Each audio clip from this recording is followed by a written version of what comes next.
আসসালামু আলাইকুম। কেমন আছো সবাই? আজকে আমরা এক্সপায়ার থেকে আরেকটি ক্লাস নিয়ে চলে এসেছি। বিগত ক্লাসগুলোতে আমরা অনুশীলনের ম্যাথগুলো শেষ করেছিলাম। শুধুমাত্র 2.1 এবং 2.2 এর অনুশীলনের সৃজনশীল ম্যাথগুলো বাকি ছিল। তো আজকে আমরা 2.1 অনুশীলনের যে সৃজনশীল ম্যাথ, সেই সৃজনশীল ম্যাথগুলো আসলে করব। এখন আজকে 19 নাম্বার যে ম্যাথটা সেটা দিয়ে শুরু করব। 19 নাম্বার ম্যাথে বলা আছে একজন ফল ব্যবসায়ী যশোর থেকে 36 টাকায় 12টি দরে এবং কুষ্টিয়া থেকে 36 টাকায় 18টি দরে সমান সংখ্যক কলা কিনলেন। তিনি 36 টাকায় 15টি দরে বিক্রয় করলেন। এখানে 36 টাকা 12টি দরে মানে হচ্ছে তিনি একটা কলা 3 টাকায় পাইছে কুষ্টিয়া যশোর থেকে, এবং কুষ্টিয়া থেকে পাইছে একটা কলা 2 টাকায়। তো এভাবে কিনে তিনি 36 টাকায় 15টি দরে বিক্রয় করছে। তো এখন কোশ্চেন হচ্ছে, প্রথম যে কোশ্চেনটা যেটা 2 মার্কের জন্য আসে, সেটা ব্যবসায়ী যশোর থেকে প্রতি 100 কলা কি দরে ক্রয় করেছিল। তো এটা খুবই সিম্পল ম্যাথ। দেখা আছে কি 36 টাকায় 12টি দরে সে কিনছে যশোর থেকে। তাহলে একটি কলা কত টাকায় কিনছে? 3 টাকা। তাহলে 12টি কলা কিনে 36 টাকায়, একটি কলা কিনে 36/12 টাকায়। তাহলে 100টা কলা কত টাকায় কিনে? 100টি কলা কিনে 36 গুণ 100/12, 300। তার মানে 100 কলা যশোর থেকে কিনে হচ্ছে 300 টাকায়। খুবই সিম্পল একটা ম্যাথ। তারপর আমরা এখন খ নম্বর ম্যাথটা সলিউশন আসলে করব। 2 নম্বর ম্যাথে বলছে যে সবগুলো কলা বিক্রয় করলে শতকরা কত লাভ বা ক্ষতি হবে। শতকরা ক্ষতিও হতে পারে, লাভও হতে পারে। আচ্ছা, তাহলে যশোর থেকে একটা কলা কিনছে 3 টাকায়। ক থেকে পাই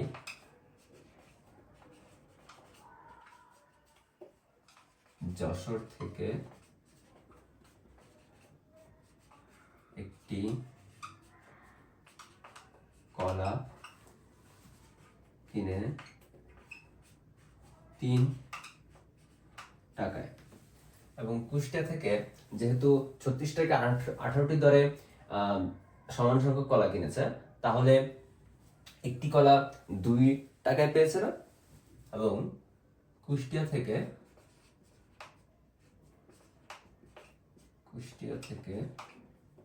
একটি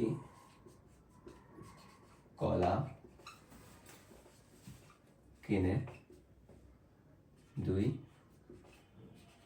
টাকায়। সুতরাং 1 + 1 টি কলার ক্রয় মূল্য 5 টাকা। যেহেতু 2টা কলার 1 + 1 2টা কলার ক্রয় মূল্য 5 টাকা, তাহলে একটি কলার ক্রয় মূল্য 5/2 টাকা। ঠিক আছে? তাহলে তিনি 36 টাকায় 15টি দরে কলা বিক্রয় করে। তাহলে যদি 15টি কিনে 36 টাকায়, তাহলে একটি কিনে কত টাকায়? এখন 36টি কলা বিক্রয় করেন 15টি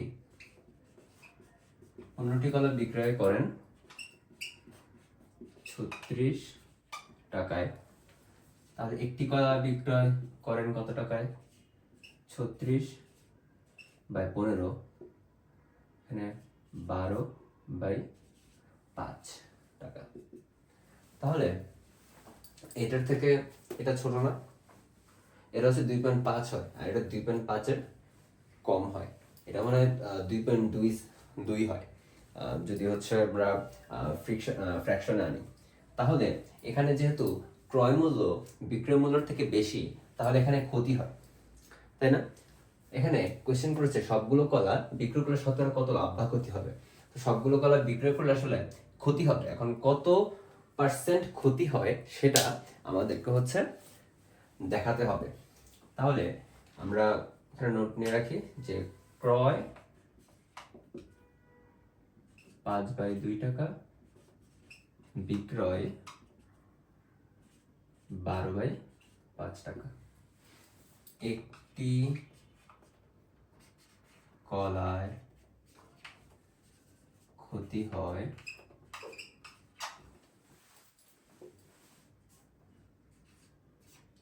5/2 মাইনাস 12/5 টাকা।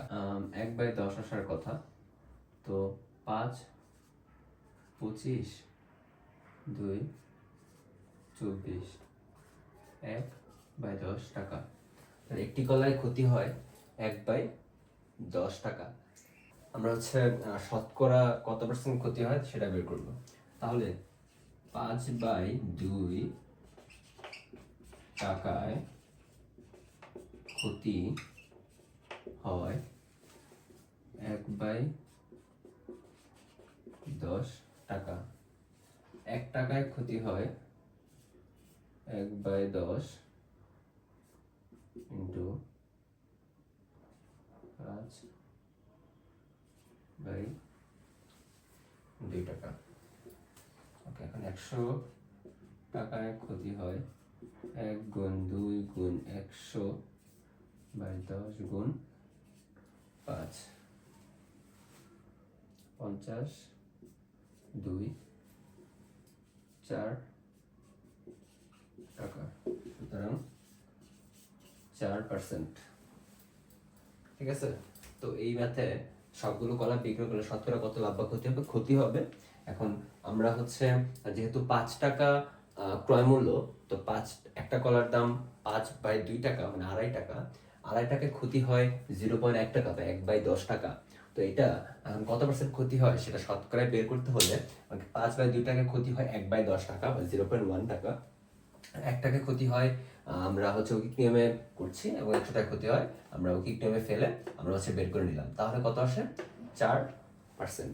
এখন আমরা 3 নম্বর ম্যাথটা মানে গ নাম্বার ম্যাথটা সলভ করব। ওকে, গ নাম্বার বলছে যে 25% লাভ করতে চাইলে প্রতি হালি কলা কি দরে বিক্রয় করতে হবে। এখন আমরা কলা কিনেছি কত টাকায়?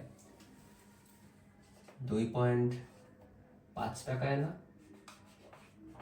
2.5 টাকায়। তো 2.5 টাকায় আমরা প্রতিটা কলা কিনছি। এখন 25% যদি লাভ করতে হয় তাহলে আমার ক্রয় মূল্য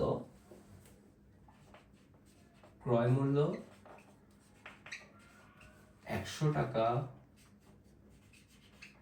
হলে বিক্রয়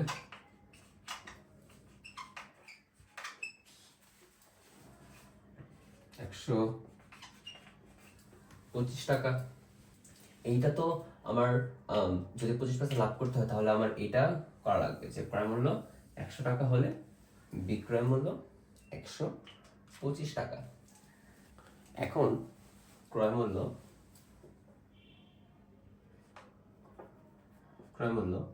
1 টাকা হলে বিক্রয় মূল্য 125/100। ক্রয় মূল্য 5/2 টাকা হলে 125 গুণ 5, 2.5 দিই,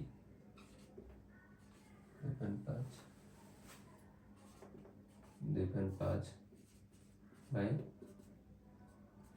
100।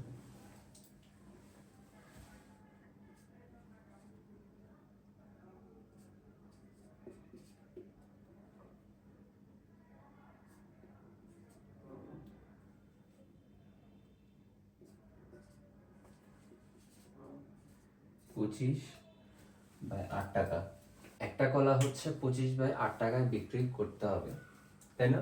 মানে 2.5 টাকায় আমরা একটা কলা ক্রয় করছিলাম, তো ওই একটা কলা 25% লাভে ক্রয় করতে হলে 25/8 টাকায় আমাদের বিক্রয় করতে হবে।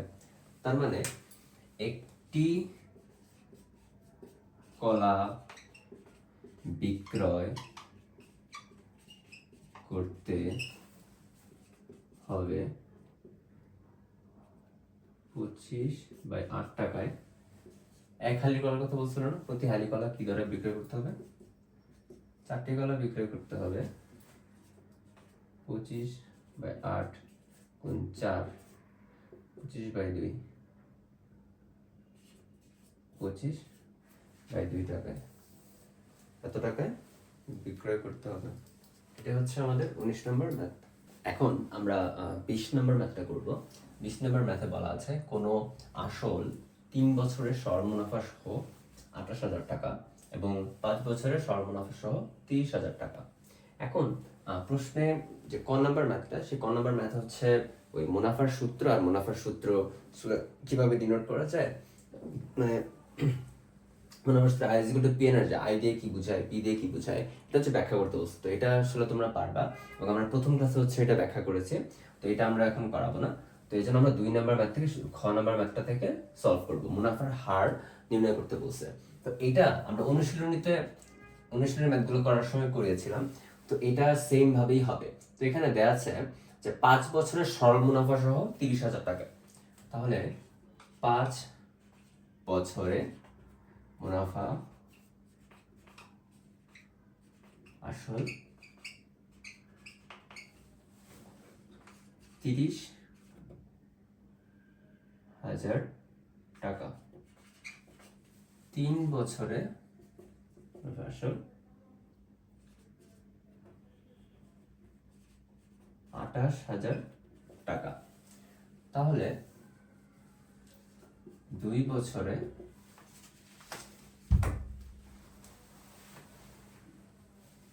তাহলে এই যে 5 বছর 30,000 টাকা, 3 বছরে 28,000 টাকা, তাহলে 2 বছরে যে 5 বিয়োগ 3 2 না, 2 বছরে তাহলে মুনাফা কি হবে?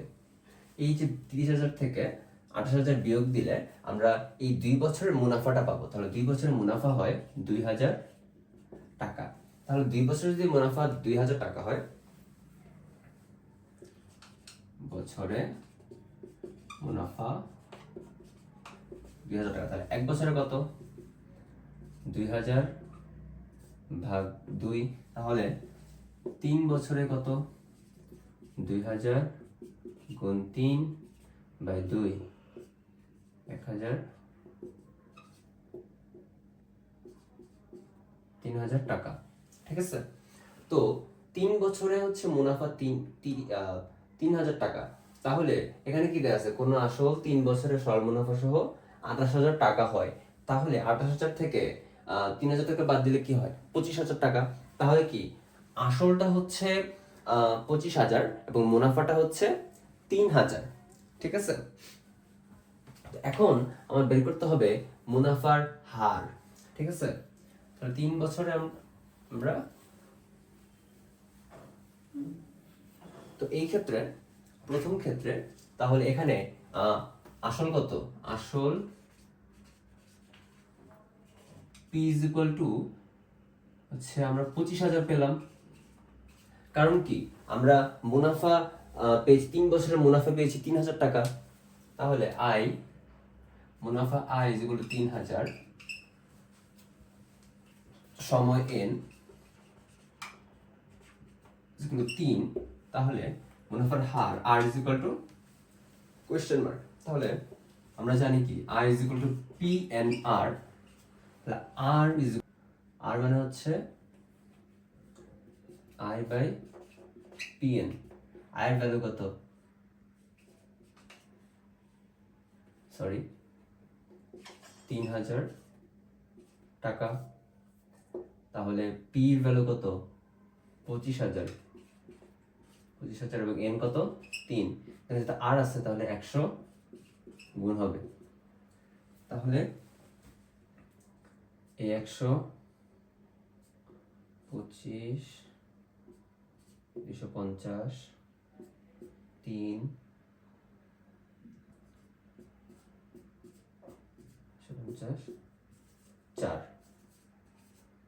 4% মুনাফার হার 4%। একই হারে ব্যাংকে কত টাকা জমা রাখলে 5 বছরে মুনাফা আসলে 48,000 টাকা হবে? একই হার কি, হার পাইছি কি, হার 4%, মানে আর ইজ ইকুয়াল টু 4/100, তাই তো? আমরা জানি কি, আমরা জানি মুনাফা আসল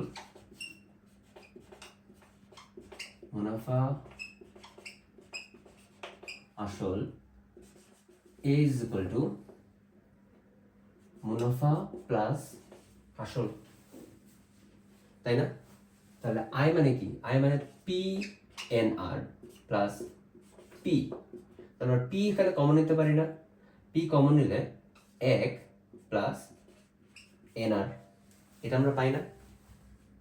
এটা যদি সত্য হয় তাহলে আমাকে কি চাইছে, আমাকে একই হারে ব্যাংকে কত টাকা জমা রাখলে 5 বছরে মুনাফা আসলে 4,000, মানে 48,000 টাকা হবে। তো আমার আসলটা বের করতে হবে, মানে পি বের করতে হবে। আমি এ জানি, এন জানি, এন কি 5, আর জানি, আর কি 4%। তাহলে আমার এটা হবে, আসলটা হবে পি ইজ ইকুয়াল টু, এটা নিচে চলে যাবে, এটা নিচে চলে যাবে, এর নিচে চলে যাবে, মানে মুনাফা আসলে নিচে চলে যাবে 1 প্লাস NR। তাহলে মুনাফা আসলের ভ্যালু কত, 4,000, সরি 48,000 বাই 1 প্লাস এন হচ্ছে 5 এবং আর হচ্ছে 4%, 4/100, 40,000। তাহলে এটা 40,000 হবে, 40,000 টাকা। এটাই হচ্ছে অ্যান্সার। তাহলে তোমাদের 2.1-এর যেই সৃজনশীল দুইটা ছিল 19 এবং 20, এই দুইটা হচ্ছে আমরা করে দিলাম আর কি। তো আশা করি তোমাদের 2.1 নিয়ে কোনো প্রবলেম থাকবে না। যদি প্রবলেম থাকে তোমরা কমেন্ট বক্সে জানাতে পারো। Thank you.